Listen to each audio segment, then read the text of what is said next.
அதிகாரம் 11. இஸ்ரவேல் இளைஞனாய் இருந்தபோது நான் அவனை நேசித்தேன். எகிப்திலிருந்து என்னுடைய குமாரனை வரவழைத்தேன்.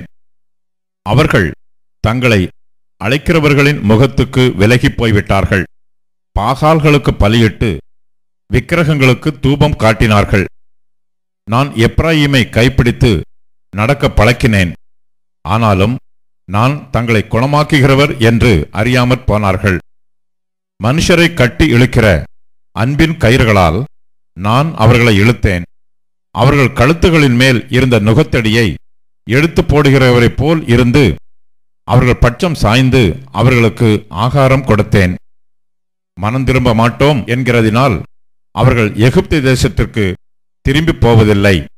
அசீரியன் அவர்களுக்கு ராஜா. ஆகையால் அவர்களுடைய ஆலோசனைகளின் நிமித்தம் பட்டயம் அவர்கள் பட்டணங்களுக்குள் பாய்ந்து அவர்கள் தாழ்பாள்களை நிர்மூலம் பண்ணி அவர்களை பட்சிக்கும். என் ஜனங்கள் என்னை விட்டு விலகுகிற மாறுபாட்டை பற்றி கொண்டிருக்கிறார்கள். அவர்களை உன்னதமானவரிடத்தில் வரவழைத்தாலும் ஒருவனும் எழும்புகிறதில்லை. எப்ராயீமே, நான் உன்னை எப்படி கைவிடுவேன்? இஸ்ரவேலே, நான் உன்னை எப்படி ஒப்புக் கொடுப்பேன்? நான் உன்னை எப்படி அத்மாவைப் போல் ஆக்குவேன்? உன்னை எப்படி சேபோயீமைப் போல வைப்பேன்? என் இருதயம் எனக்குள் குழம்புகிறது. என் பரிதாபங்கள் ஏகமாய் பொங்குகிறது. என் உக்கிர கோபத்தின்படியே செய்ய மாட்டேன். எப்ராயீமை அழிக்கும்படி திரும்ப மாட்டேன். ஏனென்றால் நான் மனுஷன் அல்ல, தேவனாயிருக்கிறேன். நான் உன் நடுவிலுள்ள பரிசுத்தர். ஆகையால் பட்டணத்துக்கு விரோதமாக வரேன்.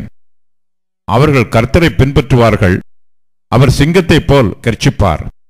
அவர் கெர்ச்சிக்கும் போது அவர்கள் சந்ததியார் மேற்கு திசையிலிருந்து நடுங்கி வருவார்கள்.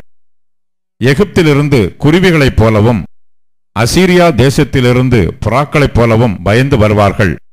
அப்பொழுது அவர்களை அவர்கள் வீடுகளில் குடியிருக்க பண்ணுவேன் என்று கர்த்தர் சொல்லுகிறார்.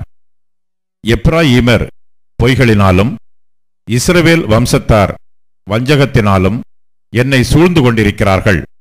யூதாவோவெனில் இன்னும் தேவனோடே அரசாண்டு பரிசுத்தவான்களோடே உண்மையாயிருக்கிறான்.